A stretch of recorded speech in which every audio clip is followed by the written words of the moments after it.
All right, get ready because today we're going deep, really deep into some serious philosophy. Oh, yeah. We're talking Hegel, Okay. specifically his master-slave dialectic. Right. And get this, we're going to trace how his ideas influenced some other really big thinkers, like Yeah. Marx and Nietzsche. Cool. Ready for this? I think so. I hope so. Yeah, it's really interesting because I think Hegel is often misunderstood. Yeah. People oversimplify him. Right. But he was a product of Romanticism, this era that was obsessed with emotions and a subjective experience. Right. And he was also dealing with, engaging with these big questions that were posed by Kant. Mm-hmm. Like the whole idea of perception versus the thing in itself, Right. like the actual reality beyond our senses. It's true, and his writing can be a little bit of a mental workout at times, but yeah. these excerpts that we have, they offer some pretty amazing insights. Yeah, for sure. Like, I was really struck by his concept of negation. And at first, you look at it and it seems very abstract. Right. But when you break it down, it's actually very relatable, Yeah. I think. It is. Yeah. Like, let's say you're trying to give someone directions, right? Okay. You're essentially defining their destination by saying, all the wrong turns, all the places it isn't. Oh, yeah. Like, not that street, not that building, but that one over there. I see what you're saying. Yeah. You're defining it by what it's not, by its limit. Exactly. Yeah. And so Hegel takes this concept, even further. Okay. He says that existence itself is defined by this negative relationship with non-being. So we understand what something is by understanding what it is not. Right. And so this whole idea of defining through negation, this is so important for grasping his master-slave dialectic. Okay, so let's dive into this master-slave dialectic a little bit. All right. And help me out here, because it's not about an actual historical event. Yeah. Right. No, it's not. It's more of a psychological process. It is. Yeah. It's more of a framework for understanding how self-consciousness develops. Sure. It's about the struggle for recognition between two self-aware beings. All right. So imagine two individuals locked in a battle, each vying for dominance. Okay. That's the starting point of this whole dialectic. So in this struggle, the one that comes out is the master. Yeah. You'd think that they'd have it all figured out. Right. They've dominated the other, the slave, and they've achieved a sense of self-consciousness through that act of domination. Right. Yeah. But that's where things get a little more complicated, right? Yeah, that's where Hegel throws in this incredible twist. Okay. He says the master, in their quest for dominance, actually ends up becoming dependent on the slave. Wow. Okay. So think about it, it's the slave that actually carries out the master's desires. It's the one who's actually interacting with the world, Okay. transforming it through their labor. So the master, in a way, is reliant on the person they've subjugated. Exactly. That's fascinating. Yeah, isn't it? Yeah. And so, it kind of throws a wrench into the master's assumed superiority. Right. And the slave, through their labor, through their forced engagement with the world, starts to develop a different type of self-awareness. Oh, okay. They begin to recognize their own power, their own vital role, even in this state of servitude. Interesting. So both the master and the slave end up in these ultimately unfulfilling positions. Yeah. And that sets the stage for this struggle for mutual recognition. It's not like a static situation. Okay, so this is where we start to see the influence of Hegel's ideas on other thinkers. Yeah. Like Karl Marx. Right. What did he take from this? Well, Marx, he was deeply inspired by Hegel. Okay. But he shifted the focus from this realm of pure consciousness to the material world of economics and class struggle. And you can see these clear parallels between the master-slave dialectic and the relationship between the bourgeoisie. Those who own the means of production and the proletariat, the workers. So following Hegel's framework, the bourgeoisie would be the master. Exactly. Profiting from the labor of the proletariat, who are essentially in the position of the slave. Exactly. Yeah. And for Marx, this relationship was inherently exploitative. Okay. Just like the slave in Hegel's dialectic, the workers create value through their labor. Right. But the owners, like the master, they control the means of production. Right. They're reaping the majority of the rewards. And in Hegel's dialectic, this sets up a struggle for recognition. Right. And according to Marx, ultimately leads to revolution. Right. He predicted that the proletariat would rise up, overthrow the bourgeoisie, create this classless communist society. Right. But he didn't stop at just economic equality, did he? No, he didn't. He envisioned a much more radical shift in power dynamics. Okay. A world where workers weren't subjugated, But they became masters of their own destiny. Interesting. So Marx takes these ideas and applies them to these grand societal structures. Yeah. But then you have someone like Nietzsche come along, Right. who seems to take things in a completely different direction. He does. Yeah, he's all about individual will to power, Right. which is a pretty stark contrast to Marx's, focus on collective struggle. Yeah, for sure. Yeah. Nietzsche, I think he would have had some pretty strong critiques of the kind of centralized systems, Right. the state control, the emphasis on banking and large-scale economic structures that Marx envisioned. Yeah. He saw such structures as inherently stifling to individual creativity, Right. and kind of enforcing a kind of homogenization, a herd mentality. He was a bit of a rebel, wasn't he? He was definitely a rebel. But he was also deeply concerned with morality. Right. And how we define good and bad, Right. right? I mean, you can't talk about Nietzsche without mentioning his concept of master-slave morality. Right. It's such a provocative idea. It is. I mean, he essentially asks, where do our values come from? Are they imposed on us, or do we create them ourselves? Right. And for Nietzsche, master morality springs from a place of strength, of affirmation. Okay. The master defines their own values, Right. and lives by them without seeking any external validation. Okay. But slave morality, as he calls it, Right. it's rooted in this resentment of the master. Interesting. It emphasizes things like humility and self-denial and equality. Yeah. So in a way, Nietzsche sees the struggle not just for recognition, but for the right to define what holds value, what's good, what gives life meaning. That's it. It's a pretty radical concept. It is. Yeah. It's a radical concept. Okay, so we've got these three philosophical heavyweights, Yeah. each grappling with ideas of power, recognition, and what it means to be self-aware. Yeah. We've got Hegel laying the groundwork with his master-slave dialectic. Right. We've got Marx taking it and applying it to the material world, to economics, Right. class struggle. And then we've got Nietzsche, who comes along and kind of flips the script, Yeah. focusing on this individual will to power. Yep. And this almost fierce rejection Yeah. of anything that squashes creativity and self-expression. Yeah. Yeah. It's a lot to unpack, I mean. It is. It really is. It's a lot, but here's the thing. Yeah. These ideas aren't just like dusty relics from the past. Yeah. They're still playing out all around us today. I agree. We see these power dynamics in our relationships, Yeah. at work, even on a global scale. Yeah, it really makes you think, It does. where do you fit in? Right. Who holds the power? Yeah. And how do those dynamics, those struggles for recognition, those attempts to define what's good and valuable, how do those shape our experiences? That's the million-dollar question. It is. And it's a question that, each of these thinkers wrestled with in their own way. Absolutely. Makes you wonder, do you see any of this, these echoes of the master-slave dialectic playing out in your own life? Oh, absolutely. Maybe even in ways that, you haven't really thought about before. It's such a good question. Yeah. I mean, just think about, any relationship where there's even a slight power imbalance. Yeah. A boss and an employee. Right. Parent and a child.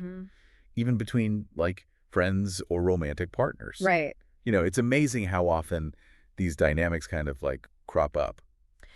Yeah, and it's not always about this, real overt domination. Right. Sometimes it's much more subtle. Right.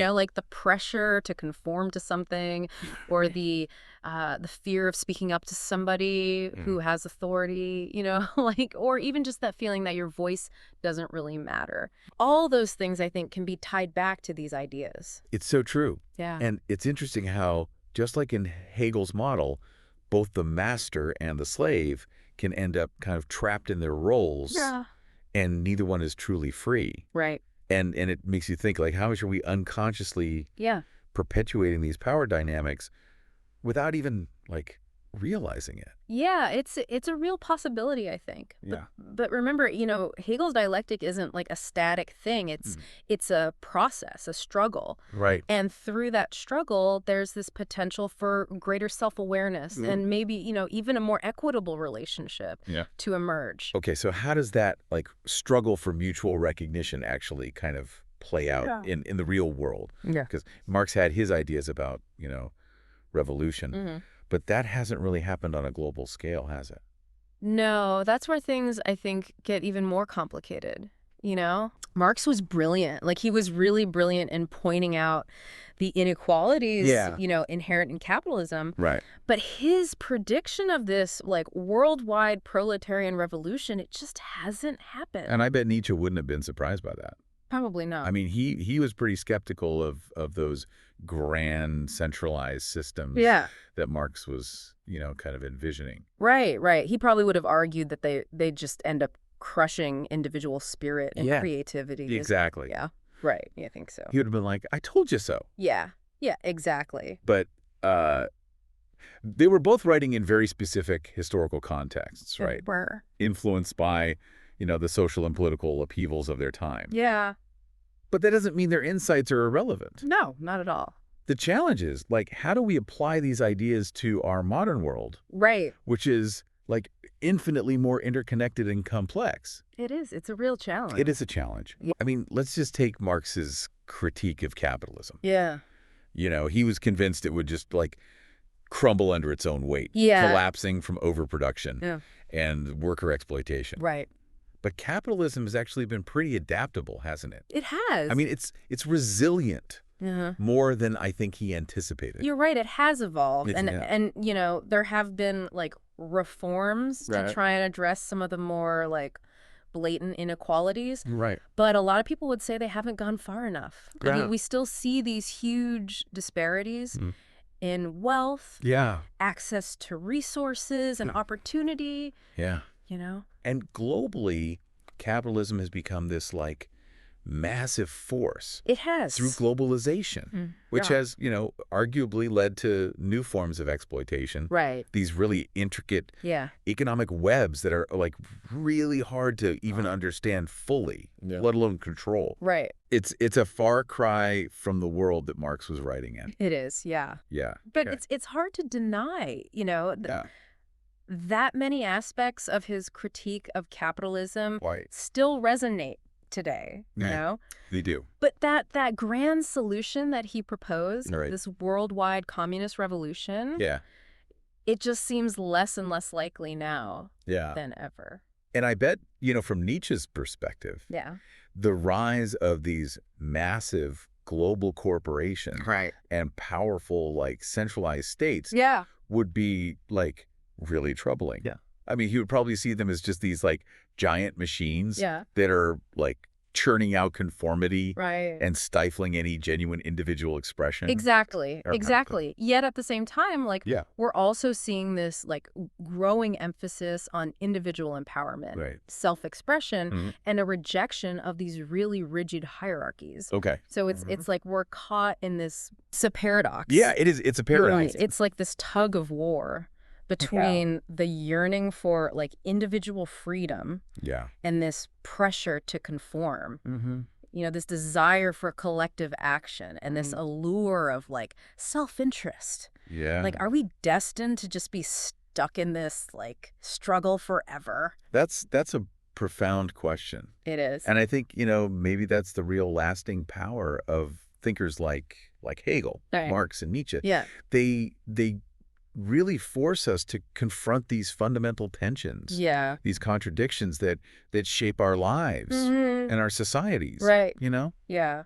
So if we're not heading toward, like, this Marxist revolution or like a Nietzschean utopia, what does the future hold? Right. What does it hold? Are we just, like, spinning our wheels?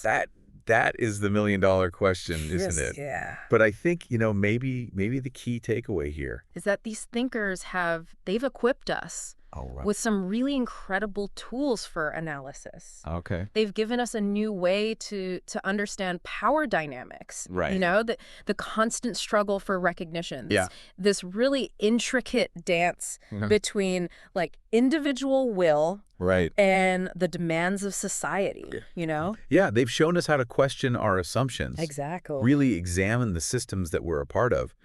And be open to different perspectives. Yeah. Even if they, like, challenge our own... Right. Right. Absolutely. Yeah. And maybe even most importantly, they remind us that history isn't like some predetermined script. Right. You know? Yeah. We actually have the power to shape our own destinies individually and collectively. That's a really powerful thought. It is. But it also places, like, a huge responsibility on our shoulders. It does. Yeah. It absolutely does. Yeah. You know, if we want to create a more just and equitable world, we need to be aware of these power dynamics that are at play. Right. You know, challenge the ones that are harmful. Right. And work towards a future where everyone, not just the select few, has the opportunity to thrive.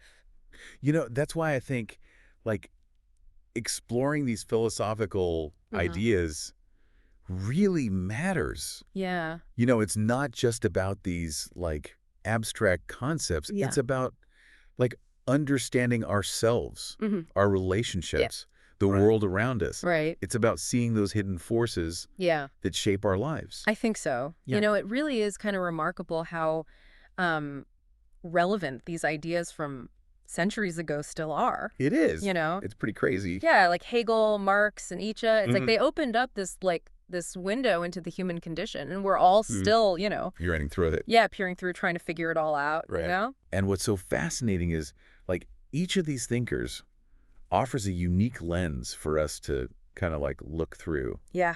You know, Hegel gives us this concept of the dialectic. Right. You know, this idea that understanding comes through negation. Right. Through recognizing those opposing forces. Yeah. And then Marx comes along and, like, grounds that dialectic in the material world. Right. And he shows how it, like, plays out in this struggle between classes. Right. Between, you know, those who control resources and those who don't. Exactly. And then you have Nietzsche, who urges us to transcend those societal structures altogether. He does. He says, like, forget all that. Yeah. You know? Embrace your own. Yeah. Embrace the individual will to power. Right. Forge your own path. Define your own values. Yeah, don't just accept what's handed down to you. It's almost like they're giving us, like, these different pieces of this puzzle. Yeah. And we're left to figure out how they all, like, fit together. Right. Maybe there isn't, like, one right way to assemble it, but, like... I think you've hit the nail on the head. Yeah. Yeah, it's about engaging in this, like, critical thinking. Right. You know, challenging our own assumptions and just being open to, like, multiple perspectives, even the ones that make us feel a little uncomfortable. And that's what I find so rewarding about, like, diving into philosophy. Yeah, me too. It forces you out of your, like, comfort zone. Right, it does. It makes you confront those, like, those uncomfortable truths. It does. Yeah. It really does. And grapple with ideas that might, like, completely turn your worldview upside down. Yeah, for sure. And in a world that's, like, bombarded with information, that ability to think critically has never been more important. Oh, I agree. You know, we need to be able to, like, sift through the noise. Yeah. And, like, discern what's real, what's not, and form our own informed opinions. So important. So as we're wrapping up this deep dive into Hegel, Marx, and Nietzsche, I'm left with this, like, this lingering question. Okay. If these guys were alive today, what would they make of the world we live in? Oh, wow. I'm curious. That is a question. To ponder, yeah. I imagine Hegel would be, like, fascinated by just the speed of, like, technological change and how it's impacting, like, our very understanding of ourselves and the world. Right. He might see the internet as, like, this new arena for the dialectic to play out, you know, with ideas constantly, like, clashing and evolving. Yeah, there's an unprecedented rate.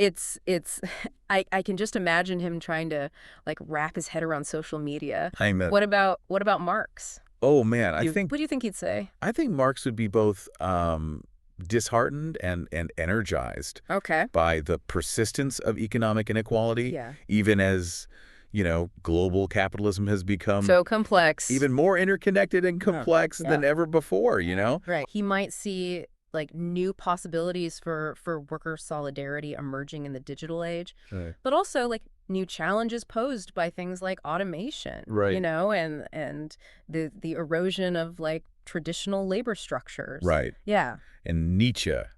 Oh, It's always the contrarian. I know. What do you think he'd be focused on? Oh, I have no doubt that Nietzsche would be like a very sharp critic of the homogenizing forces of globalization and mass culture. Right. He might see the internet as both like a tool for liberation and a breeding ground for conformity, and he would just be urging individuals to like resist the pull of the herd, and fiercely embrace their unique perspectives. It's pretty amazing to think that these figures from the past are still sparking debate. It is. And, challenging our assumptions and inspiring us to think differently about the world. It's like their ideas are still in conversation with each other. Yeah, I agree. Even though they're long gone. That's the beauty of engaging with these philosophical giants. Right. Yeah, they don't offer like easy answers. Yeah, they leave us with more questions than we started with. Right. And they prompt us to like continue the conversation, grapple with the big ideas, and really search for meaning. In this complex and ever-changing world. Right. Yeah. So to our listeners, we leave you with this challenge. Don't let the conversation end here. Yeah. Seek out the works of Hegel, Marx, and Nietzsche. Read them. Wrestle with their ideas. Challenge them. Challenge them, yeah. Yeah. And most importantly, let them inspire you to think critically and engage with the world around you in a more, thoughtful and meaningful way. I think so. Yeah. Until next time, keep diving deep.